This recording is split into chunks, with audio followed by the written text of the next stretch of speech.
Jack Teller had been told many things about the Galactic Senate, that it was the pinnacle of interspecies cooperation, that it represented over 3,000 sentient civilizations, that it was housed in a space station so vast it had its own weather systems.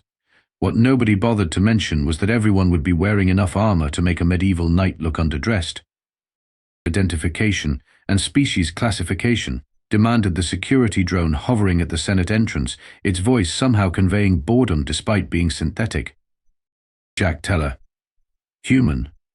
Earth. He handed over his credentials, trying not to stare at the procession of aliens filing through adjacent security checkpoints. Each species was more bizarre than the last, but they all had one thing in common: elaborate protective gear. The drone scanned his credentials, then paused. Its lights blinked rapidly in what Jack assumed was the machine equivalent of confusion. Processing error. Security protocol indicates inadequate protective equipment. Please equip standard issue Senate armor before proceeding. I wasn't issued any armor, Jack replied, patting down his diplomatic suit as if armor might magically appear in its pockets. Just this fancy suit. First day, you know. The drone's lights flashed frantically. Unprecedented. Consulting superior authority. A panel slid open in the wall beside them, revealing a being that resembled a cross between a praying mantis and a lobster. It wore gleaming silver armor with flashing indicators and what appeared to be a personal force field. I am Security Chief Zenix. The being clicked. You claim to be the human representative, yet you present without protective measures. Explain this deficiency. Jack smiled his most diplomatic smile. No deficiency, Chief. Humans don't typically wear armor to meetings, unless you count neckties, which are basically torture devices anyway. Chief Zenix's antennae twitched in what might have been disbelief, unprecedented in Senate history. All species require protection within the chambers. Well, we humans like to travel light, Jack shrugged. Plus, my government didn't mention anything about armor requirements. After much clicking, twitching, and what sounded like multilingual cursing, Jack was finally allowed entry, though not without Zenix logging 17 different protest forms and requiring Jack to sign a waiver absolving the Senate of responsibility for dismemberment, dissolution, spontaneous combustion, or existential reconfiguration. As Jack followed the signs to the new representative's orientation, he couldn't help wondering what kind of political debate required battle armor. Earth's diplomatic briefings had clearly left out some critical details. You must be the human, said a voice like gravel being poured through a wood chipper. Jack turned to see a towering reptilian creature approaching. Despite wearing heavy armor plating, it moved with surprising grace. Its scales shimmered between green and blue, and its 4 eyes blinked in alternating pairs. That's me. Jack Teller, Earth's first galactic diplomat. He extended his hand, then awkwardly retracted it when he noticed the alien had no comparable appendage, just 3 tentacle-like limbs emerging from each shoulder socket. I am Krell, Senate Orientation Specialist. I guide new species representatives through their integration period. One tentacle gestured gracefully. You are not wearing protective gear. This is unusual. So I'd been told. Nobody mentioned I'd need armor for a political assembly. Outing. Krell made a sound between a hiss and a chuckle. You misunderstand the fundamental nature of Senate proceedings. Follow me. As they walked through the vast corridors of the Senate station, Krell explained the situation with increasing levels of disbelief at human ignorance. The Senate was established 15,000 years ago as a forum for interspecies cooperation. But with 3,000 species, many of whom evolved in dramatically different environments, certain accommodations are necessary. Like armor? Jack asked. Precisely. Consider the Vulgorians, who communicate partially through controlled radiation bursts, or the Mist Collective, whose emotional states manifest as corrosive gas clouds. The Trakan delegates shed microscopic razor-sharp scales when agitated by political discourse. The armor isn't for combat, it's for survival. Jack swallowed hard. And humans are expected to participate without protection because Your species was not forthcoming about your physiological defense mechanisms, Krell stated matter-of-factly. The Senate assumed humans must possess extraordinary natural defenses to forgo armor. Our records indicate your planet has unusually high gravity, extreme temperature variations, toxic oxygen levels, and lethal radiation from your sun. Logic dictates you must be formidable. We're really not, Jack began, but was interrupted by a commotion ahead. A procession of beings moved through the hall, parting the crowd. At its center floated what appeared to be a crystalline octopus suspended in a bubbling green liquid within a transparent hover tank. The tank was mounted on an ornate platform carried by robotic servants. "Hi, Senator Vex'thor," Krell whispered, all 6 tentacles stiffening in what Jack guessed was the equivalent of standing at attention. Representative of the Crystalline Dominion and head of the Senate Procedural Committee. The procession halted as the crystalline being oriented itself toward Jack. Tendrils of light pulsed through its transparent body, and the green liquid around it darkened ominously. "So this is the human," came a voice directly in Jack's mind, bypassing his ears altogether. Curious. No armor, no defenses, no apparent means of survival in hostile environments. The being rotated slowly. "Yet here you stand. Most interesting." "Hi, Senator," Jack bowed slightly. "Earth is honored to join the galactic community." "Indeed. We shall observe your participation with great interest." The mental voice felt cold, calculating. "Humans are an unknown factor in our carefully balanced Senate. Unknown factors create disorder. The Procedural Committee does not favor disorder." With that, the procession continued, leaving Jack with the distinct impression he'd just met someone who would be very happy to see him fail spectacularly. "That went well," Jack muttered. "Actually, that was quite hostile," Krell corrected. "High Senator Vex'thor rarely acknowledges new representatives personally. You have attracted high-level attention immediately." "Lucky me." "Indeed. Now, let us proceed to your orientation on Senate combat protocols." "Combat protocols? I thought this was diplomacy." Krell's 4 eyes blinked in sequence. "Human, what do you think diplomacy is?" Jack had never felt more conspicuous than when entering the Senate chamber for the first time.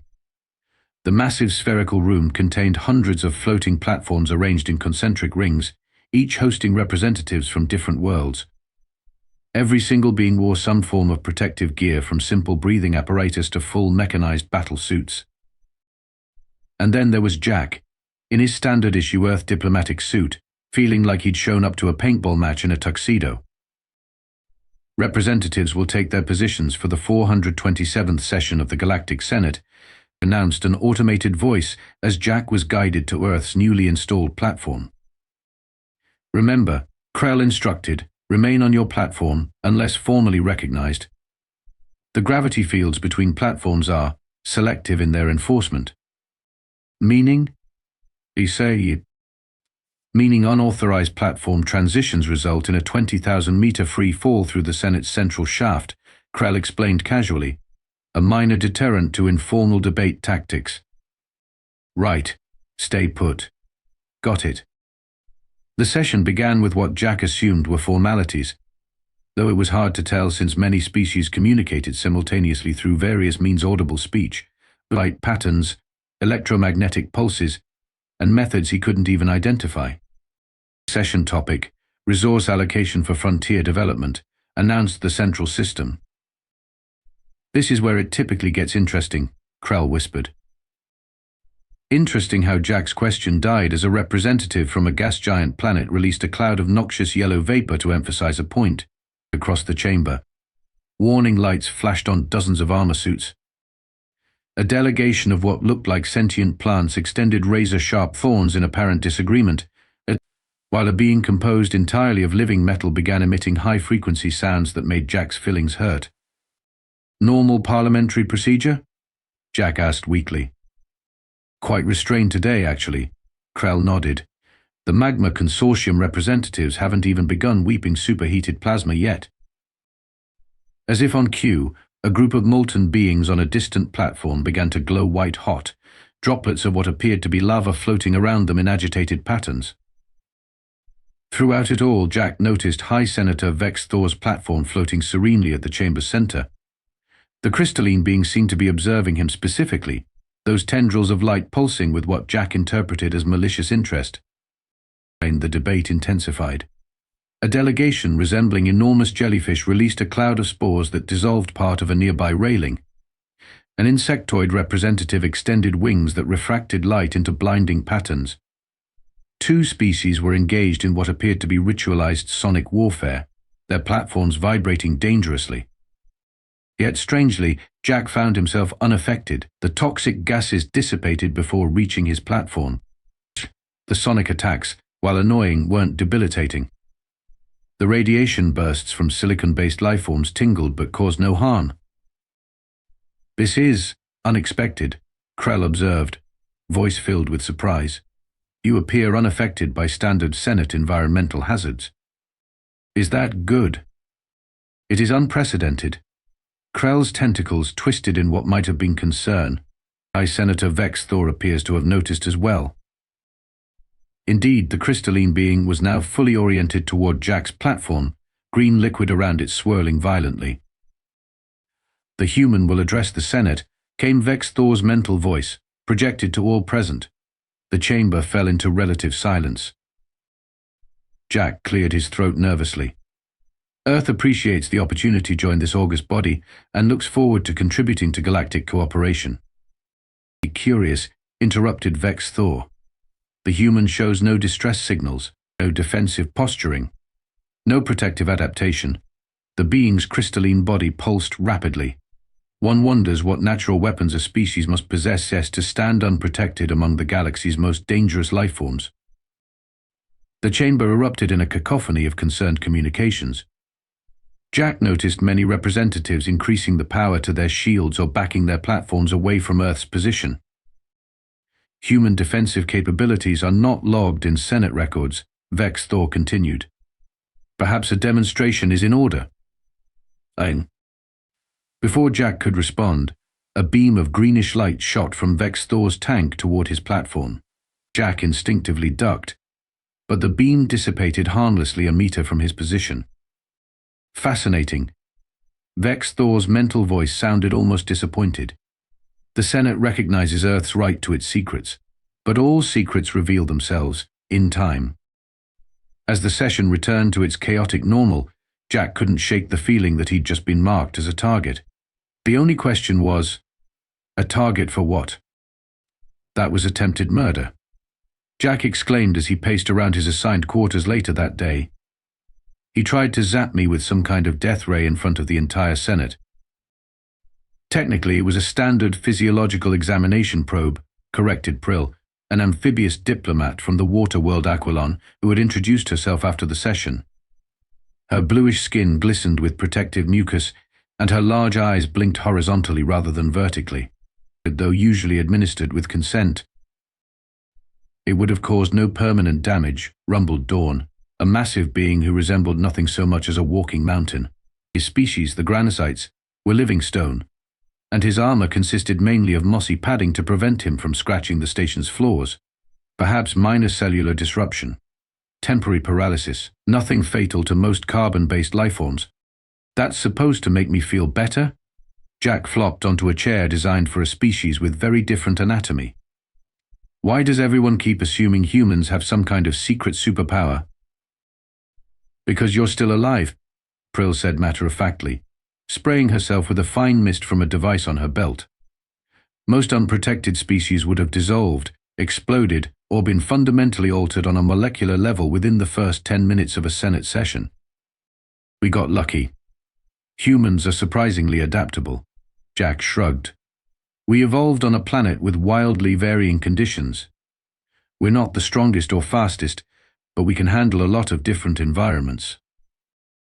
"Interesting," Dawn rumbled, small pebbles falling from his shoulders as he pondered. "But that doesn't explain Vex'thor's unusual interest in you." "Yeah, what's his deal anyway?" Prill and Dawn exchanged glances. "Vex'thor has been procedural committee head for 7 standard cycles," Prill explained. "During that time, 17 emerging species have been denied full Senate membership for failure to adapt to standard Senate protocols. Let me guess, Jack said. These were all species that might have challenged Vex'thor's power block. Precisely, Dawn confirmed. The crystalline Dominion controls key resource channels. New members with alternative trade routes are discouraged from participation. And Earth? Dearth. Your system contains unusually high concentrations of liquid water, diverse biological resources, and rare minerals, Prill said, plus a strategic position near an unmapped hyperlane junction. Your admission would shift several power balances. Jack frowned. So Vex'thor wants Earth excluded, and he's hoping to prove humans can't handle Senate conditions as his excuse. We believe so, Dawn confirmed. But we have evidence of more direct manipulation, procedural violations designed to create hostile conditions specifically targeting new species vulnerabilities. We have suspected this for some time, Prill added, but lacked definitive proof. The environmental controls for the Senate chamber are supposed to be neutral, but subtle manipulations have been detected. And you think I can help because you're uniquely positioned to survive what would kill others, Dawn rumbled, and because Vex'thor is already focused on you. Great, Jack muttered. So I'm both target and bait. Essentially, Prill agreed cheerfully. How do you feel about investigating the Environmental Control Center during tomorrow's budget session? Like I'm already regretting Earth's membership application. The next day found Jack crawling through maintenance ducts that were clearly designed for robotic servitors rather than human diplomats. His diplomatic suit was collecting an impressive array of stains that would surely horrify Earth's fashion-conscious ambassador corps. Tell me again why I'm the one in the ducts, Jack whispered into his communicator. Because I secrete acidic mucus when stressed, Prill's voice replied matter-of-factly. The duct systems would dissolve. And I weigh approximately 2,300 of your kilograms, added Dawn. The station would experience a sudden and dramatic renovation. Fair points, Jack conceded, squirming forward. According to the schematics Prill had somehow acquired, the environmental control junction should be just ahead. The Senate session was well underway below him, with today's debate focusing on budget allocations, always a contentious topic guaranteed to generate maximum species-specific displays of aggression and defensive posturing. Perfect cover for what they were attempting. I'm at the junction, Jack reported, finding himself in a small maintenance hub filled with complex machinery. Now, what am I looking for?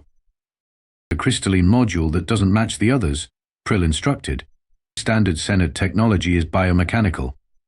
Crystalline Dominion tech uses geometric latticework. Jack scanned the machinery until he spotted it, a glowing green crystal embedded among the organic-looking systems.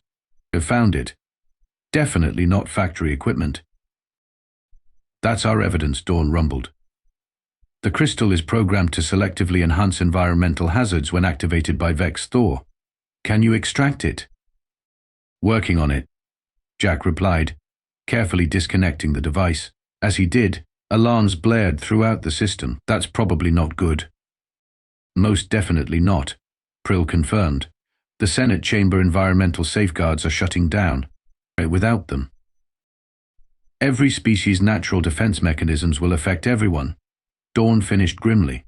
There will be casualties. Jack pocketed the crystal and began crawling rapidly back through the duct system. I need to get to the chamber. When he finally emerged through a maintenance hatch, the Senate chamber was in chaos. Without the environmental safeguards, the natural emissions and defenses of 3,000 species were creating a toxic, radioactive, corrosive nightmare.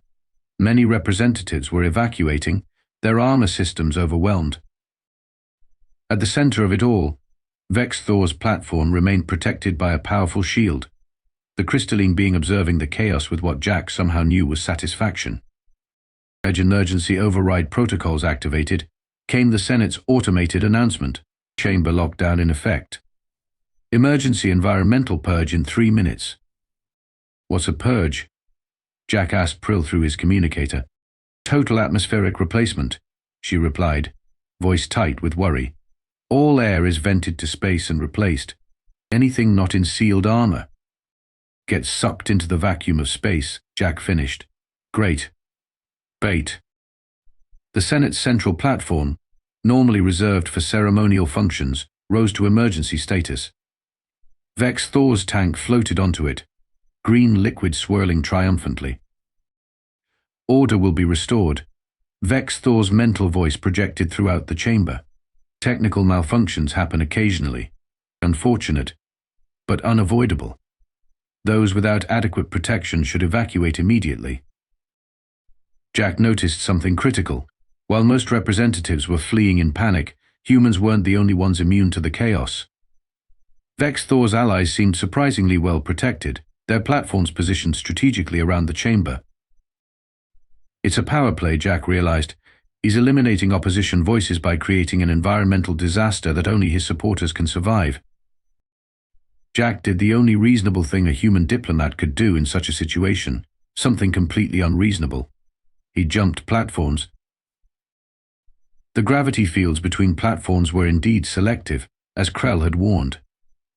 But they were programmed to prevent unauthorized transitions, not suicidal leaps of faith. Jack's momentum carried him across the gap to a neighboring platform, then another, making his way toward the center in a series of increasingly desperate jumps. Alarms blared louder. Environmental purge commencing in 2 minutes. Jack felt the effects of the unshielded environment. His eyes watered from toxic gases, his skin tingled from radiation, his lungs burned with each breath. But unlike most species, humans had evolved to handle an incredibly wide range of environmental conditions, not comfortably but survivably. The human demonstrates impressive mobility. Vex'thor's mental voice sounded genuinely surprised, but ultimately futile. Jack made one final leap onto the central platform, landing hard but intact mere meters from Vex'thor's hover tank. The crystalline being's tendrils pulsed with what might have been alarm. Senate emergency protocols are clear, Jack announced, voice carrying through the chamber's acoustics. They can only be activated by the procedural committee head in response to genuine threats. He held up the crystal device, and not manufactured ones. Vex'thor's mental voice turned cold. You have no authority here, human. No protection. No allies. The purge begins in 60 seconds. Maybe, Jack agreed, stepping closer despite the intensifying pain from proximity to Vex'thor's tank. The green liquid was clearly more than just a suspension medium. It radiated cold malevolence. But humans have this weird quality. We notice patterns. Like how 17 new species were rejected for failure to adapt after you became committee head. All potential competitors to crystalline dominion trade routes. Specious accusations. Vex'thor's mental voice projected to the remaining representatives. The human reveals its true nature, chaotic, disruptive, dangerous. Speaking of dangerous, Jack continued, tapping his communicator, Prill. Brawl broadcast what we found to all Senate communication channels.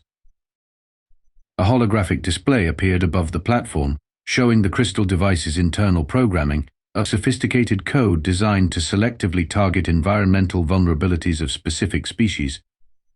Purge commencing in 30 seconds, announced the automated system.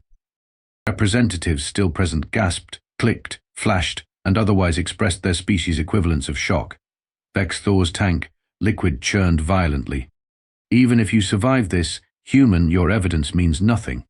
My authority is absolute in procedural matters. About that, Jack said, grimacing through the pain of proximity toxins. I read the Senate Charter last night. Article 7, Section 12, any representative demonstrating natural immunity to chamber conditions can initiate an emergency protocol override with the support of 2 or more council species. Jack gestured to where Prill and Dawn had positioned their platforms nearby. We second the motion, they announced in unison. Override accepted. The automated system suddenly announced. The purge cancelled. Environmental systems resetting. Vex'thor's crystalline body vibrated with rage. This changes nothing. The human has no authority to. To what? Stand here unprotected while you throw everything you've got at me. Jack was now close enough to touch Vex'thor's tank, his skin reddening from exposure but still functional. That's humanity's superpower, Vex'thor. We're not the strongest, fastest, or most naturally defended species, but we are incredibly, stubbornly adaptable. The Senate's environmental systems hummed back to life, filtering the toxic atmosphere. Representatives who had remained watched in silence as Jack faced down the crystalline being. The Senate will hear evidence of procedural violations, Jack announced, and vote on new leadership. Or Earth can take its unusually high concentrations of liquid water, diverse biological resources, and rare minerals elsewhere. For the first time since Jack had arrived, High Senator Vex'thor had nothing to say. Order.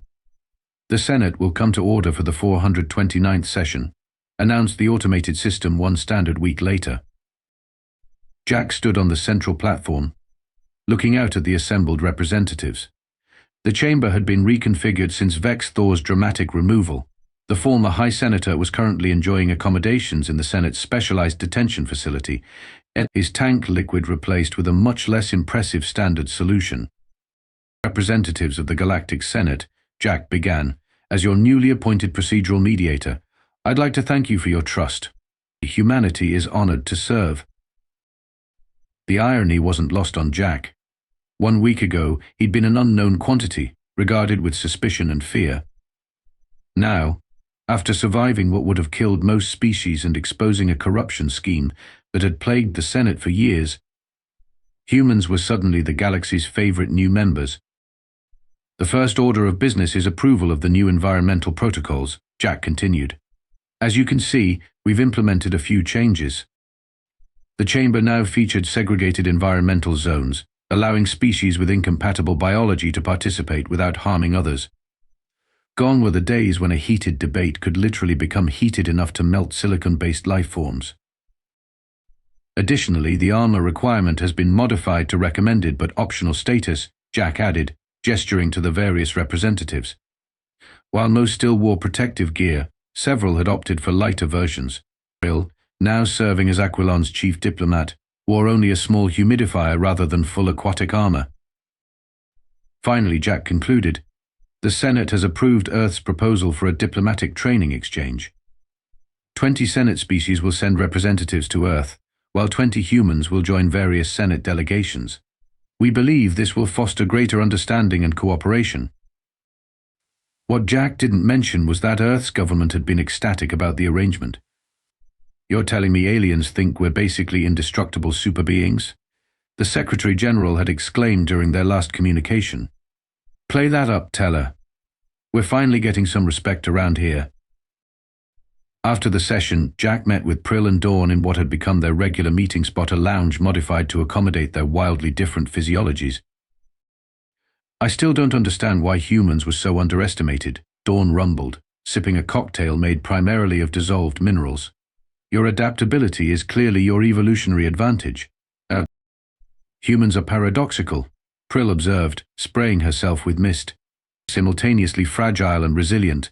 It's quite fascinating. We're just good at muddling through, Jack shrugged. Though I must admit I'm enjoying the galaxy's new perception of humans. Did you hear the latest rumor? Apparently we can breathe any atmosphere if we just put our minds to it. Can you? Dawn asked with complete seriousness. Absolutely not, Jack laughed. But let's not correct them just yet. It's nice being the one species nobody wants to mess with. On the other side of the station, a new class of Senate security officers was being briefed by Chief Xenix. Remember, the humans wear no armor not because they need none, but because they are the armor. They consume caffeine for pleasure. They expose themselves to solar radiation voluntarily. They can survive in almost any environment long enough to ruin your day completely. Xenix's antennae twitched emphatically. When dealing with humans, maintain a respectful distance, and remember the new Senate motto, courtesy costs nothing, underestimation costs everything. Jack would have been amused to know that across the galaxy, diplomatic academies were already updating their textbooks with a new chapter titled, Humans, the Senate's Unarmored Diplomats. The accompanying illustration showed a standard human in business attire, surrounded by heavily armored aliens, with the simple caption, Evolution's ultimate adapters handle with respect. As for Jack, he was already planning Earth's first major Senate proposal, a station-wide coffee shop. After all, if the galaxy thought humans were indestructible, they should see what happened when they discovered caffeine.